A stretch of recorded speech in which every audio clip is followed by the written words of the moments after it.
فرماتے ہیں کہ میں ایک قبرستان سے گزرا، میں نے ایک قبر کھودنے والے کو دیکھا کہ وہ اللہ تعالیٰ کا ورد کر رہا تھا، لیکن اس سے پہلے لوگوں نے اسے دیکھا کہ وہ نشہ کرتا تھا، شراب پیتا تھا، کبھی نالیوں میں پڑا ہے تو کبھی قبر کھود کے قبرستان میں کہیں گرا ہوا ہے، کہیں کسی قبر میں لیٹا ہوا ہے۔ لیکن اس دن جب میں گزرا تو میں نے اسے دیکھا کہ وہ اللہ تعالیٰ کا ورد کر رہا تھا، اللہ اللہ کر رہا تھا۔ میں نے اسے اپنے قریب بلایا، میں نے کہا ادھر آ، ذرا ایک مجھے بات بتا کہ ابھی تک تو نشہ کرتا تھا اور اتنی جلدی تیرے اندر یہ تبدیلی کیسے آئی، آج اللہ تعالیٰ کا ورد کر رہا ہے؟ تو وہ کہنے لگا حضور میں ایک بات سے میں نے سبق حاصل کر لیا اور میں اللہ تعالیٰ کا فرما بردار بندہ بن گیا، اور اتنا سچا اتنا پکا کہ اب میری ایک ٹائم کی بھی نماز نہیں چھوٹتی۔ مسلم بن عقیل فرماتے ہیں وہ ایسا کون سا واقعہ تیرے ساتھ پیش آیا کہ جو تو اتنا سچا پکا اللہ تعالیٰ کا فرما بردار بندہ بن گیا، نمازی بن گیا اور اللہ تعالیٰ کا ورد کر رہا ہے؟ وہ کہنے لگا حضور ایک مرتبہ میں قبر کھود رہا تھا اور میں نے 3 قبریں کھودیں۔ 3 قبروں کو کھودنے کے بعد میں آرام کرنے لگا، اتنی دیر میں میں نے دیکھا کہ فرشتوں کی ٹولی اتری، فرشتے زمین پر آئے اور قبروں کے پاس کھڑے ہو گئے۔ ان میں جو ایک ہیڈ فرشتہ تھا، جو بڑا فرشتہ تھا عہدے میں، تو اس کے ہاتھ میں رجسٹر تھا اور وہ اور فرشتوں کو بتا رہا تھا کہ یہ جو قبر ہے پہلی والی، یہ ایک اللہ تعالیٰ کے نیک بندے کی قبر ہے، اور اس قبر کو نیچے سے 12 کوس لمبی کر دینا، ایسی کر دینا کہ اس میں جو مردہ دفن ہو اس کو کوئی تکلیف نہ ہو، یہ اللہ تعالیٰ کا نیک بندہ اس میں آئے گا۔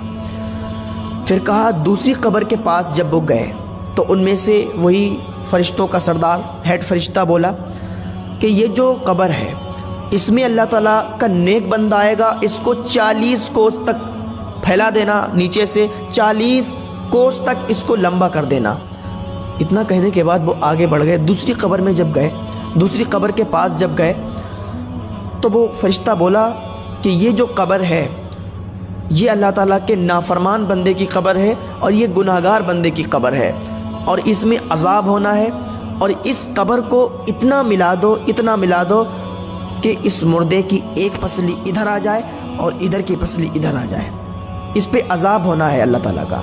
جب میں نے یہ سنا حیران کہ یہ معاملہ کیا ہے، پھر میں تھوڑی دیر بیٹھا رہا، میں نے دیکھا کہ ایک جنازہ آ رہا ہے، اس کے ساتھ صرف 7 لوگ ہیں، 7 لوگ ایک جنازے کو لا رہے ہیں۔ جب 7 لوگ ایک جنازے کو لا کر انہوں نے پہلی قبر میں دفن کر دیا اور دفن کرنے کے بعد جانے لگے تو میں نے ایک کا ہاتھ پکڑ لیا، میں نے کہا بھائی ذرا یہ تو بتاؤ کیا یہ آپ کا رشتہ دار ہے؟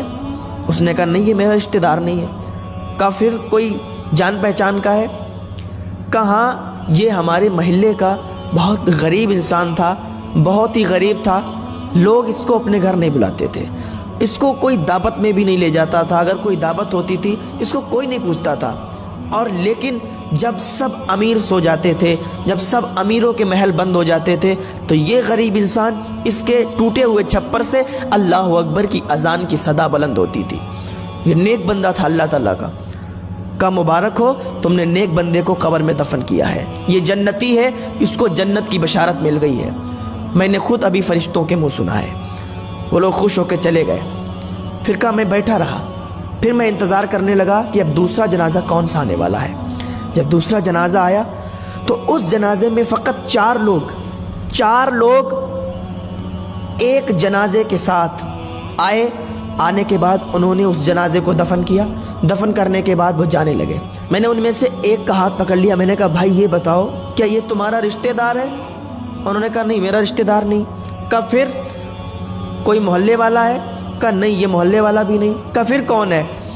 تو وہ کہنے لگا کہ یہ ایک مسافر تھا اور یہ 1-2 دن سے روز ہمارے محلے سے گزرتا تھا، امیروں کے گھر ہیں ہمارے محلے میں، امیر لوگ رہتے ہیں، ادھر سے گزرتا تھا تو کوئی اس پر توجہ نہیں دیتا تھا، لیکن آج اس کا انتقال ہو گیا تو ہم نے کچھ لوگوں کو اکٹھا کیا، ہم نے تمام امیروں کو بلایا، ہم نے کہا آؤ اس کو دفنا دیتے ہیں، کچھ کفن کا انتظام کر دیتے ہیں، اس کی فاتح خوانی کا کچھ انتظام کر دیتے ہیں۔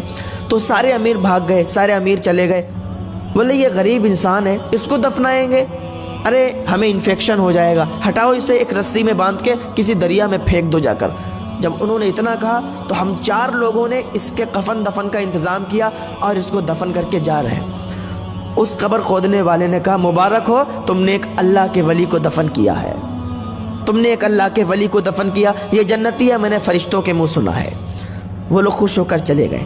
اب جب لاسٹ میں جو جنازہ آنے والا تھا وہ دیکھ رہا تھا وہ کون سا جنازہ ہے۔ دیکھا کہ بہت ہی دھوم دھام سے لاکھوں آدمی اس جنازے کے ساتھ، پھولوں سے مالا سے پوری چارپائی سجی ہے، لوگ نعرے بلند کرتے آ رہے ہیں۔ جب وہ جنازہ آ گیا تو لوگوں نے پوچھا کہ کوئی قبر خالی ہے؟ تو میں نے کہا ہاں ایک قبر خالی ہے۔ کہا کتنے روپے؟ میں نے کہا 1000۔ تو ان امیروں نے 1000 روپے لے کر اور میرے منہ پر مار دیے، بولے دور ہٹ جا، اب یہاں امیر کا جنازہ ہے، امیر کو دفن کرنے والے ہیں، تو ہٹ، یہاں سے انفیکشن پھیلا رہا ہے۔ بولے میں ہٹ گیا دور۔ جب انہوں نے دفن کر دیا جنازے کو، اس مردے کو دفنا دیا تو مٹی کم پڑ گئی، پھر مٹی باہر سے آئی، مول خرید کے منگائی گئی اور اس کی قبر کو اور اونچا کر دیا گیا۔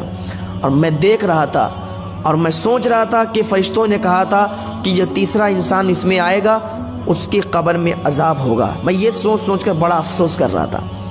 پھر جب وہ جانے لگے ان میں سے میں نے ایک کا ہاتھ پکڑ لیا۔ میں نے کہا بھائی ایک بات بتاؤ، یہ تمہارا رشتہ دار ہے؟ اس نے کہا نہیں رشتہ۔ اب ایک بات سنیے، جب آدمی غریب ہوتا ہے، جب انسان غریب ہوتا ہے تو اس کے رشتہ دار بھی اسے بھول جاتے ہیں، اور جب انسان مالدار ہو جاتا ہے تو جو رشتہ دار نہیں بھی ہوتے ہیں وہ بھی کہنے لگتے ہیں کہ ہم تمہارے رشتہ دار ہیں۔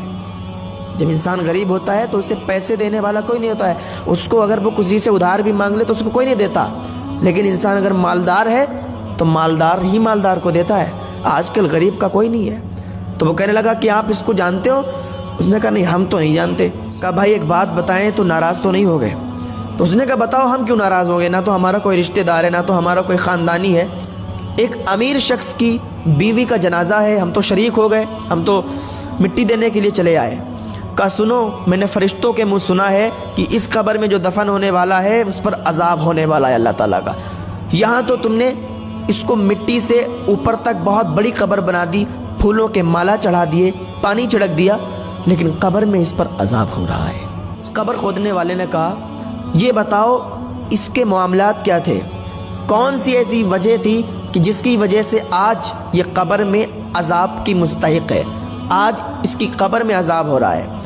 تو وہ کہنے لگا بھائی بات یہ ہے کہ یہ سب سے امیر، شہر کے سب سے امیر کی بیوی تھی، محلے کی غریب بچیاں اس کے دروازے پر اگر آتی تھیں اور کہتی تھیں کہ چلو آج ہم نے حضور کی محفل سجائی ہے، آج ہم نے ظہر کے بعد یا عصر کے بعد ہم نے حضور کی محفل سجائی ہے، چلیے ہمارے گھر، آپ امیر گھر کی بہو ہیں، آپ ہمارے گھر آئیں گی، ہماری عزت میں اور 4 چاند لگ جائیں گے۔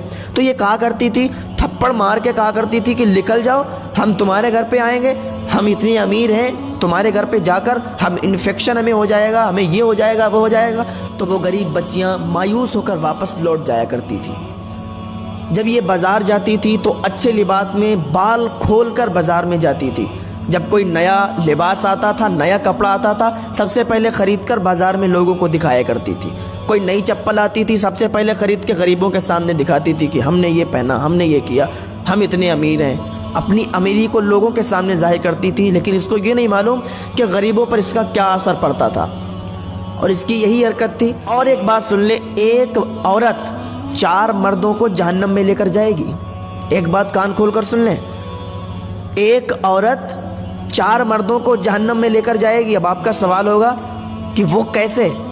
تو سنو، ایک عورت سب سے پہلے جب عورت گناہگار ہوگی تو وہ 4 مردوں کو گنائے گی اور 4 مردوں کو وہاں سزا دلوائے گی۔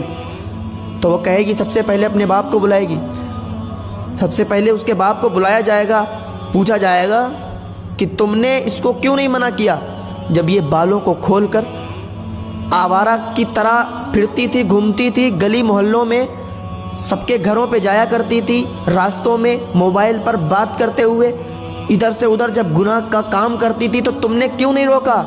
چھوٹے چھوٹے کپڑے پہنتی تھی تو تم نے کیوں نہیں روکا؟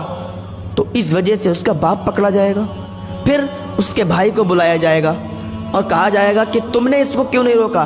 تمہاری بہن بال کھول کر، سر پر دوپٹہ نہیں، بدن پر پورے کپڑے نہیں، اور آوارہ کی طرح روڈوں پر گلی محلوں میں گھومتی تھی، تم نے کیوں نہیں منع کیا؟ اس وجہ سے بھائی بھی پکڑا جائے گا۔ پھر اس کے شوہر کو بلایا جائے گا کہ تمہاری تو بیوی تھی، تمہاری تو شریک حیات تھی, تم نے اسے کیوں نہیں منع کیا؟ جب یہ آواراؤں کی طرح گھومتی تھی, بال کھلے, سر پہ دوپٹہ نہیں, لوگوں سے مل رہی, بازار میں ٹہل رہی, فون پر کسی سے باتیں کر رہی, لیکن تم نے منع نہیں کیا. اس کی وجہ سے اس کا شوہر بھی پکڑا جائے گا, پھر بلایا جائے گا اس کے بیٹے کو, سب سے پہلے باپ کو, پھر باپ کے لڑکے کو یعنی اس کے بھائی کو, پھر اس کے شوہر کو, پھر اس کے بیٹے کو. بیٹے سے کہا جائے گا کہ تم نے کیوں نہیں منع کیا؟ تمہاری تو ماں تھی, تمہارا تو حق تھا منع کرنے کا کہ ماں کہاں جا رہی ہو, بال کھول کر بازار جا رہی ہو.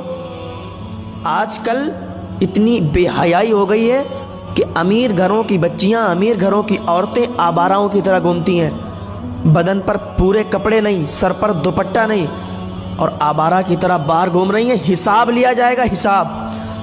کل میدان محشر میں پتہ چلے گا کہ یہ ہم لوگ بتاتے بتاتے تھک گئے, یہ ہماری ذمہ داری ہے کہ آپ کو بتایا جائے, لیکن ہم لوگ بتاتے, آپ لوگ عمل نہیں کرتے. ہم بتائیں, آپ عمل نہ کریں تو ہماری پکڑ نہیں ہے. اگر ہم نہ بتائیں تب ہماری پکڑ ہے. تم تو کہہ دو گے کہ ہمیں بتانے والا کوئی نہیں آیا. وہاں پوچھا جائے گا کہ تمہیں بتانے والا کوئی نہیں تھا, تو اس وقت ہم بھی وہاں گواہی دے سکتے ہیں, ہاں ہم نے بتایا تھا. وہ انسان کہنے لگا کہ آج اس پر جو عذاب کا سبب بنا ہے, آج جو اس پر عذاب ہو رہا ہے, وہ اس کی کرتوتیں ہیں. یہ امیر بن کے غریبوں کو بہت گرا ہوا انسان سمجھتی تھی, اور اسی کی وجہ سے, اس کے تکبر کی وجہ سے آج اسے اس کی قبر میں عذاب ہو رہا ہے. اللہ تعالی ہم کو تکبر جیسی بیماری سے محفوظ فرمائے, غرور گھمنڈ جیسی بیماری سے محفوظ فرمائے. اللہ تعالی ہم سب کو نیک عمل کرنے کی توفیق عطا فرمائے.